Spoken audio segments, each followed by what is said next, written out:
कैसे आप जानेंगे कि कोई एक सोल्यूशन एसिडिक है कि अल्कलाइन है? क्या कहा? टेस्ट करके। हाँ, एसिड खट्टा होता है, सोर टेस्ट होता है, और बेस बिटर होता है। तो कहीं गलती से स्ट्रॉन्ग एसिड या स्ट्रॉन्ग अल्कली आ गई तो स्ट्रॉन्ग एसिड आपको या स्ट्रॉन्ग अल्कली आपको जला भी सकता है। क्या कहते हो? यस। तो आइए स्टडी करते हैं test for acidity and alkalinity, और इसको टेस्ट के लिए जानेंगे पीएच स्केल के बारे में, यूनिवर्सल इंडिकेटर के बारे में, और क्या पीएच स्केल का क्या एडवांटेज है हमारे एवरीडे लाइफ में। सो hello and Jai Hind student, welcome once again to your own channel sir Tarun Rupani. First 3 parts of acid basis and salts already uploaded है, डिस्क्रिप्शन में इसका लिंक दिया हुआ है। अगर आप नहीं देखे हैं तो प्लीज जाएं और एक बार जरूर देखें। तो चलिए बिगिन करते हैं। तो लिटमस, मिथाइल ऑरेंज, फिनोप्थिलीन, ये तीनों ही चेक कर सकते हैं कि सब्सटेंस एसिडिक है कि बेस है। लिटमस नेचुरल इंडिकेटर होता है, फिनोप्थिलीन और मिथाइल ऑरेंज सिंथेटिक इंडिकेटर्स होते हैं। तो अब इनका यूज कर सकते हैं, बट एक आसान तरीका है इनके यूज के बगैर भी हम जान सकते हैं कि ये एसिडिक है कि बेसिक है। अब सारे एक्वस सोल्यूशन अर्थात जितने भी सोल्यूशन जिनमें पानी है, यस, सब में कंटेन करता है हाइड्रोनियम आयंस और हाइड्रोक्सिल आयंस। अब आप पूछेंगे सर कितना होता है? तो सब में हाइड्रोनियम आयंस 1 × 10⁷ मोल पर लीटर, हाइड्रोनियम आयंस के अलावा हाइड्रोक्सिल आयंस भी इतना ही होता है। यस, हाइड्रोक्सिल आयन भी इतना ही होता है पानी में। कितना? 1 × 10⁻⁻7 मोल पर लीटर। अब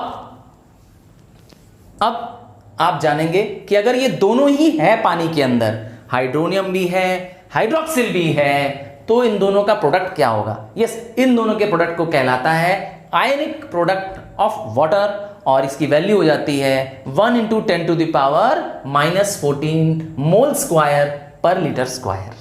चलिए आइए बुकिश देखते हैं। तो all aqueous solutions contain hydronium ions as well as hydroxyl ions, and product of the concentration of these ions, that is 1 × 10⁻⁻7 and 1 × 10⁻⁻7 is equal to 1 × 10⁻⁻14 mole square per liter square at 25 degree centigrade, and this is called as ionic product of water. इसका मतलब क्या है sir? ये तो बड़ा complicated लग रहा है। हाँ, इसका मतलब यह है कि पानी में हाइड्रोनियम आयंस और हाइड्रोक्सिल आयंस मौजूद हैं। यस, मौजूद हैं। अगर आप पानी में एसिड मिला देते हो तो क्या होगा? हाइड्रोनियम आयंस इंक्रीज करते जाएंगे। यस, और अगर आपने अल्कली मिला दी तो OH- आयंस इंक्रीज कर जाएगा। ठीक है, आइए अब समझते हैं नेक्स्ट टर्म, पीएच स्केल। ये पीएच में पी छोटा एच बड़ा, कभी ध्यान दिया आपने? जरा देखिए तो पीएच स्केल एक बायोकेमिस्ट थे सोरेनसन। यस, सोरेनसन जी ने इस पीएच स्केल को बनाया। क्या है इस स्केल में? तो pH scale is devised, Sorensen devised a scale known as pH scale which shows the hydronium ion concentration of a given aqueous solution. किसी भी एक्वस सोल्यूशन को, शर्त याद रखिएगा, सोल्यूशन स्टेट में होना चाहिए, सॉलिड स्टेट में उसका पीएच स्केल नहीं निकल सकता है, अर्थात पानी मिला होना चाहिए उसके अंदर। और जब एक्वस सोल्यूशन में उसके हाइड्रोनियम आयंस के कॉन्सेंट्रेशन को मेजर कर लेंगे, जान लेंगे कितना है, तो समझ जाएंगे कि पीएच स्केल क्या है। अब पीएच में पी क्या है? हाँ, पी एक जर्मन शब्द है, पोटेंस। तो इस जर्मन वर्ड का मीनिंग क्या है? पावर, और एच कैपिटल में पहले ही है, तो H is hydrogen, so power of hydrogen. आइए अब समझते हैं पीएच ऑफ अ सॉल्यूशन। किसी भी लिक्विड में, यस, किसी भी एक्वस सॉल्यूशन का पीएच क्या होता है? It is the negative algorithm to the base 10 of hydrogen ions concentration. Yes, hydrogen ion का negative, yes, logarithm to the base 10। Expressed in the mole per litre, और इस value को मोल per litre में measure किया गया है, अर्थात mole upon litre में मेजर किया गया है। ये रहा symbolic pH is equal to minus log 10 into hydrogen ions. Yes, आप जान गए अब कि pH एक स्केल होती है, बताती है कि सब्सटेंस एसिडिक है कि अल्कलाइन है। पर कैसे? तो मैंने बताया उसके अंदर मौजूद हाइड्रोनियम आयंस, यस, वो मेजर कर लेती है कि हाइड्रोनियम आयंस कितना है। अगर हाइड्रोनियम आयंस और हाइड्रोक्सिल आयंस इक्वल हुए तो, दोनों बैलेंस्ड हो गए तो, यस, तो उसकी वैल्यू हो जाएगी 7 and that is called as a neutral. पानी जो हम और आप पी रहे हैं, यस, पानी देख सकते हैं आप, हाँ, तो पानी है न्यूट्रल। पर आप लेस देन 7 जाने लगेंगे जैसे ही, यस, जैसे ही लेस देन 7 जाएंगे, मतलब 6, 5, 4, 3, जितना 7 से लेस जाते जाएंगे उतना एसिडिक होते जाएंगे। इसका मतलब 1 हाईली एसिडिक होगा, और इसका उल्टा कर दीजिए, जितना आप मोर देन 7 जाते जाएंगे, जितना आप 8, 9, 10, 14 की तरफ बढ़ेंगे, उतना आप एल्कलाइन होते जाएंगे। इसका मतलब मोस्ट या हाईली एल्कलाइन कौन होगा? 14th वाला होगा। क्लियर है? तो इस तरह से pH स्केल बता सकता है। तो अब एक नई स्केल आ गई, एक नया तरीका आ गया इस वैल्यू को मेजर करने का, और उसका नाम दे दिया गया यूनिवर्सल इंडिकेटर। ये बता सकता है कि एसिडिक है कि बेसिक है, बट हर बार वो एक नया रंग, एक नया कलर शो करेगा। इसका नाम है यूनिवर्सल इंडिकेटर। तो it is a mixture of indicators, dyes, yes, एक नई कई सारे इंडिकेटर डाइज का मिक्सचर है that gives spectrum of colours depending on how acidic और बेसिक का सोल्यूशन इज। एक नहीं, अलग अलग कलर शो करता है अलग अलग pH वैल्यू में। यस, फॉर एग्जाम्पल अगर 7 पर है आप तो ग्रीन कलर शो करेगा, और जैसे ही आप 1 की तरफ बढ़ जाएंगे तो आप रेड कलर की तरफ बढ़ते जाएंगे। तो ये क्या कर रहा है? अलग अलग pH पर अलग अलग कलर शो करता है। और अब आता है कि pH इतना सर पढ़ रहे हैं, क्या काम आएगा सर? इतना केमिस्ट्री समझ के क्या कोई काम आने वाला है हमारी लाइफ में? यस, बहुत काम आने वाला है। आइए समझते हैं कैसे ये pH वैल्यू, pH स्केल जानना हमारी लाइफ के लिए कितनी जरूरी है। आइए स्टार्ट करते हैं। सबसे पहले हमारी बॉडी का खुद का pH स्केल कितना है? 7 से लेके 7.8 तक है। यस, हमारी बॉडी का pH, इसका मतलब हम लोग स्लाइटली अल्कलाइन है। ये हमारा ब्लड है, एक्चुअली हमारी बॉडी में जो ब्लड है वो स्लाइटली अल्कलाइन है। नेक्स्ट, एग्रीकल्चर में, यस, खेती बाड़ी में भी pH जानना बहुत जरूरी है। अगर आप राइस उगाना चाहते हैं तो आपकी सॉइल एसिडिक होनी चाहिए, शुगर केन उगाना चाहते हैं तो आपकी सॉइल न्यूट्रल होनी चाहिए। हाँ, खट्टे फल उगाना चाहते हैं तो यस। मेरा क्वेश्चन आज का आप लोगों के लिए यही है, what is the soil type for citrus fruit? Yes, soil कैसी होनी चाहिए सिट्रस फ्रूट्स के लिए?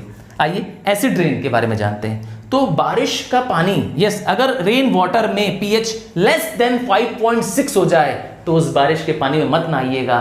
तो क्या आप pH लेके घूमेंगे बारिश में, है ना? नहाने से पहले सर pH स्केल लेके घूमेंगे? नहीं नहीं नहीं। बट यस, शुरुआत की बारिश में तो एकदम मत नहाया करिए।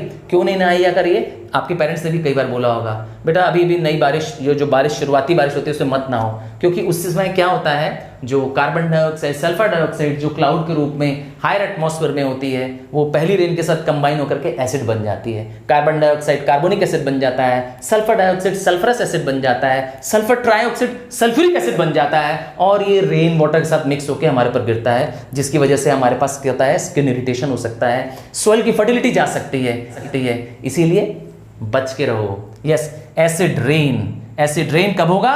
जब pH वैल्यू 5.6 से कम होगी एसिड रेन वाटर की। हाँ, डरने की जरूरत नहीं है हमेशा। Next, diseases are diagnosed by the pH of blood and urine. Yes, doctors आपको कहते हैं यूरिन जांच करने के लिए या ब्लड जांच करने के लिए, होता है ना ब्लड रिपोर्ट और यूरिन रिपोर्ट। क्या जांच करते हैं डॉक्टर? कभी आपने सोचा है? हाँ, कभी ब्लड रिपोर्ट को देखा है अपनी? यस, उसमें pH वैल्यू चेक करते हैं। उस pH वैल्यू से पहचान जाते हैं कि आपकी बॉडी में क्या प्रॉब्लम है। आइए, और क्या होता है, कभी कभी हमारे दांत खराब होने लगते हैं, दांत सड़ने लगते हैं, दांत पे कीड़े लग जाते हैं। ऐसा कब होता है? जब आपके माउथ का pH 5.5 से कम हो जाता है। अब ये सब कैसे हो जाता है? आप जब कोई स्पेशली स्वीट्स खाते हैं, चॉकलेट्स खाते हैं, वो हमारे दांतों में स्टिक कर जाती है। हाँ, वो हमारे दांतों में स्टिक कर जाती है अंदर। आप कितना भी जीभ से पानी पी कर करिए, फिर भी क्या हो जाता है, उसका जो स्टिकीपन है ये माउथ में रह जाता है। और अगर रात में आपने ब्रश नहीं किया तो वो डे भर, रात भर आपके माउथ में रहने की वजह से क्या हो जाएगा, वहाँ बैक्टीरियल ग्रोथ होती है, और वो एसिडिक बैक्टीरियल ग्रोथ क्या करती है, आपके टूथ के एनेमल को डिके कर देती है। यस, पर शर्त क्या है, 5.5 से कम होगा पीएच स्केल तो आपके दांत सड़ने लगेंगे, जो काला काला दांत हो जाता है ना इस काली के अंदर, दांत के अंदर, that is. Next is digestion. Yes, कभी कभी पेट में जलन महसूस होती है, आप या तो टाइमली खाते नहीं है ना, तो हमारे स्टमक में भी पीएच वैल्यू क्या हो जाती है, एसिडिक हो जाती है। कैसे, हमारे स्टमक भी क्या करता है, HCl पैदा करता है, तेजाब पैदा करता है। हाँ, आपके स्टमक में, मेरे स्टमक में तेजाब है, पर ये मैंने कहा ये डाइजेशन में मदद करता है, फूड को ब्रेक डाउन करने में मदद करता है। बट यही डाइजेशन में एसिडिक जो स्टमक का लेयर है ऊपर की, है ना, म्यूकस लेयर, इसको बर्न कर देता है, जब पेट में जलन, इरिटेशन होने लगती है, और इसके लिए लेना पड़ता है, यस, एंटासिड लेना पड़ता है, जैसे मैग्नीशियम हाइड्रोक्साइड। यही हमारे पेन के, क्यों, क्योंकि बेस है। और मैंने कहा स्टमक में क्या हो रहा है, HCl है, एसिडिक है, तो बेस मिलेगा, क्या बन जाएगा, सॉल्ट एंड वाटर। सर इनो क्या करता है, ये कहना चाह रहे हैं ना, तो इनो एक्चुअली एक ब्रांड है, एक प्रोडक्ट है जिसके अंदर एक्चुअली एंटासिड है। हाँ, इनो के अंदर एंटासिड है, इनो तो सिर्फ ब्रांड का नाम है। सो समझ में आ गया होगा तो लाइक प्रेस करना, और यस, सब्सक्राइब नहीं किया है फिर कहूंगा चैनल सब्सक्राइब करना, और व्हाट्सअप और फेसबुक ग्रुप में, यस, व्हाट्सअप और फेसबुक ग्रुप में ज्वाइन करो। आपको ये सारे नोट्स, यस, मेरे इंस्टाग्राम हैंडल पे भी अवेलेबल है, @Sir Tarun Rupani। Yes, Instagram का मेरा हैंडल है, आप चाहें तो इसको भी ज्वाइन कर सकते हैं और फॉलो कर सकते हैं। और see you in another chapter, another part. अभी यस, अभी आपका मेरा साथ 2022 का, यस, पूरा साल भर रहेगा। सो सी यू एंड बाय।